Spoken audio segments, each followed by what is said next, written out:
Buenas noches, mi nombre es Carlos Muñoz.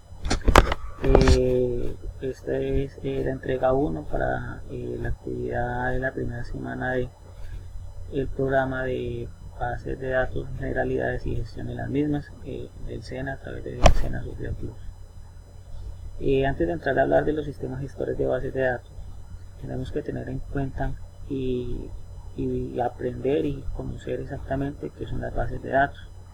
Hablaremos de las bases de datos relacionales, que son las más comunes que se utilizan en los medios actualmente.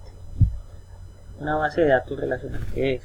Es una colección de datos o depósito de datos que manejan una redundancia controlada y con una estructura que refleja las interrelaciones y restricciones existentes en el mundo real.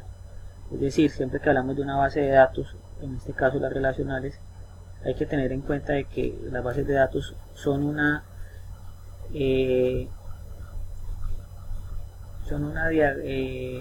reflejo electrónico de un proceso que sucede en la realidad. Para entender mejor las bases de datos relacionales tenemos que tener en cuenta o manejar muy claramente 4 conceptos generales. El primero, la redundancia controlada.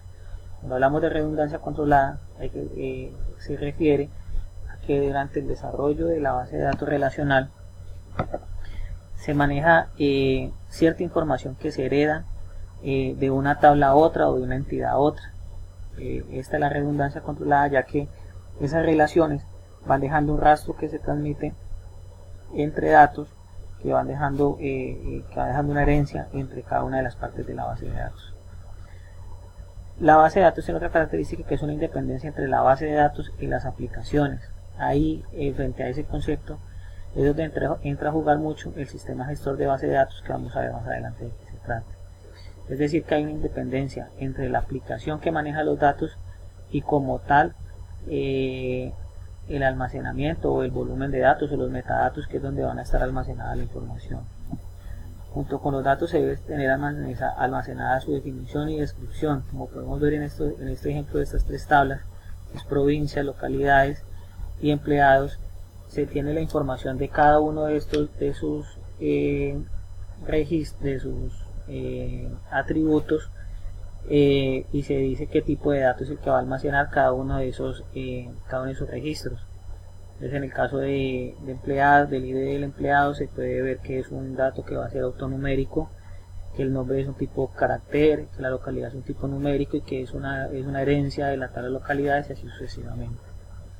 El otro concepto es la integridad de la base de datos. Las bases de datos relacionales se caracterizan porque manejan una integridad entre todos sus datos que permiten brindar una garantía sobre la información que manejan las mismas. La base de datos relacional. La base de datos relacional está compuesto por unos elementos. Los elementos que la conforman son una tabla, un campo, unos registros y unas claves. La tabla es el elemento en el cual se almacena la información y está compuesto a su vez por unos atributos que son las columnas que vemos en este caso de este ejemplo, esta gráfica, y algo que se conocen como tuplas. Las tuplas son cada uno de los registros que están almacenados en cada una de las tablas, que son las que contienen la información, en este caso de unos empleados. Las claves, cuando se hablan de las claves, hace referencia a unos elementos que son los que nos permiten manejar la relación entre cada una de las partes, entre cada una de las tablas. Una llave primaria, en este caso es el ID, es la que me identifica de manera inequívoca una tabla, que en este caso es ID localidad, y en el caso de los empleados es ID empleados. Es un elemento, un registro dentro de una tabla que me va a identificar de manera inequívoca todo el resto de elementos. Pero cuando hay una relación entre 2 tablas, en este caso entre localidades y empleados, la llave foránea de localidad pasa a ser la llave primaria de localidad, pasa a ser una llave foránea dentro de la tabla de la ID localidad. Que a esto es lo que hace referencia dentro de los conceptos generales cuando se dice que existe una redundancia controlada, porque el ID de localidad, además de estar acá como una llave primaria, pasa a estar como una llave foránea dentro del módulo, dentro de la tabla de empleados. La estructura de la base de datos relacional. Una base de datos relacional está dividida en dos secciones: el esquema y los datos e instancias. El esquema es la definición de lo que se podría definir como la estructura física de la base de datos. Dentro del esquema se pueden incluir los nombres de las tablas, las columnas, tipos de datos, tabla a la que pertenece cada columna, etc. Cuando se habla del esquema se está hablando de todo el tema del desarrollo como tal de la base de datos, cómo está organizada la información, qué tablas están relacionadas con qué tablas, cuál es la cardinalidad de esas relaciones, o sea, hacia qué lado van las relaciones. Toda esa estructura es lo que me va a esquematizar la forma en que yo guardo, en que se va a guardar la información. Luego viene el tema de los datos o las instancias. Los datos como tales son todos los registros que conforman la base de datos, que era lo que hablábamos anteriormente cuando en uno de los conceptos que se decía que estaba separada. La aplicación de los datos, o sea, yo me puedo llevar mis datos y llevarlo hacia otro espacio físico, y eso va a permitir que esos datos funcionen con otra aplicación, porque que maneje pues unos niveles de compatibilidad para que se puedan acceder a ellos, evitando pues como que haya una unión irrompible entre la aplicación y los datos como tal que se están manejando. La manipulación de la información que hay que tener aquí desde este momento es donde entra a jugar todo lo que tiene que ver con el sistema gestor de base de datos. El sistema gestor de base de datos es el que me permite hacer la unión entre esa aplicación y los datos que yo tengo como tal almacenados dentro de mi banco de datos.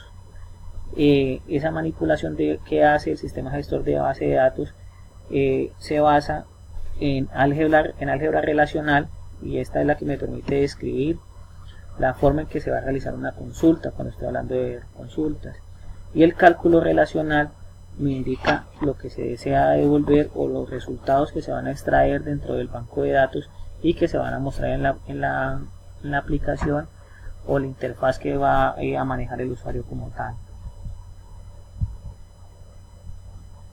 Si el sistema, como lo decía ahora, es el que permite hacer esa modificación, extracción, consulta de información desde el banco de datos o metadatos, y me permite además añadir, borrar, modificar o analizar la información que tengo allí consignada. Entre los sistemas gestores de bases de datos que se tienen, los más comunes son el MySQL, el Postgres, el Oracle, el DB2, que es de IBM, el Microsoft SQL Server. Si se puede observar, uno de los que más comunes o que más se utilizan en este momento son los sistemas de consultas query o los SQL. Si vemos ahí está el MySQL, que es una herramienta open source, al igual que el Postgres, pero el Microsoft SQL Server ya es un sistema de gestión de base de datos que es de Microsoft. Como sabemos, todas las herramientas de Microsoft ya no son open source, sino que se manejan con ciertos niveles de licenciamiento y elementos que se pueden manejar. De todos esos sistemas de gestiones de bases de gestores de bases de datos, existe cada uno que se especializa en una aplicación diferente. El Postgres es uno de los que están evolucionando en este momento hacia las bases de datos orientadas a objetos, que es la evolución que están teniendo en este momento las bases de datos. Se utiliza mucho en el tema de manejo de entornos web, para manejar bases de datos en servidores tipo web, etc. El Oracle es uno de los que ofrece mayor robustez en el mercado. Es muy utilizado por las empresas, ya que garantiza una continuidad siempre del negocio, y que a pesar de que hayan dificultades con el proceso de la base de datos, permita mantener la información y que siempre se pueda acceder a ella a través de una serie de despliegues que permiten que a través de diferentes rutas se puedan acceder a los datos y evitar que esta información se pierda o que se limite el uso de la información que se tiene almacenada. El DB2 es un sistema gestor de base de datos de IBM, poco se conoce de él en el sector de Colombia. se conoce porque en cuanto al manejo de espacio, que como tal de los datos, del banco de datos que maneja la base de datos, como tal se caracteriza porque va a tener un poco peso. Sin embargo, tiene unos grandes consumos de memoria RAM para poder hacer todo su procesamiento, pero igual lo que se conoce de él es muy poco. El sistema de SQL Server es la competencia o el antagónico de lo que son las herramientas open source como el MySQL, que ha lanzado Microsoft con el fin de acaparar o de abarcar ese mercado de las bases de datos y permitir a sus usuarios poder, a través de un entorno gráfico más amigable, como siempre ha caracterizado a Microsoft, poder hacer manipulación de información y tener sus bases de datos dentro del proceso. Dentro de estos sistemas no se puede catalogar alguno como mejor o peor que el otro, simplemente cada uno se especializa en algunas operaciones o en algunos elementos que le van a permitir al desarrollador o al DBA tomar decisiones y seleccionar un sistema gestor de base de datos que le permita ejecutar de manera más ágil su trabajo. Muchas gracias.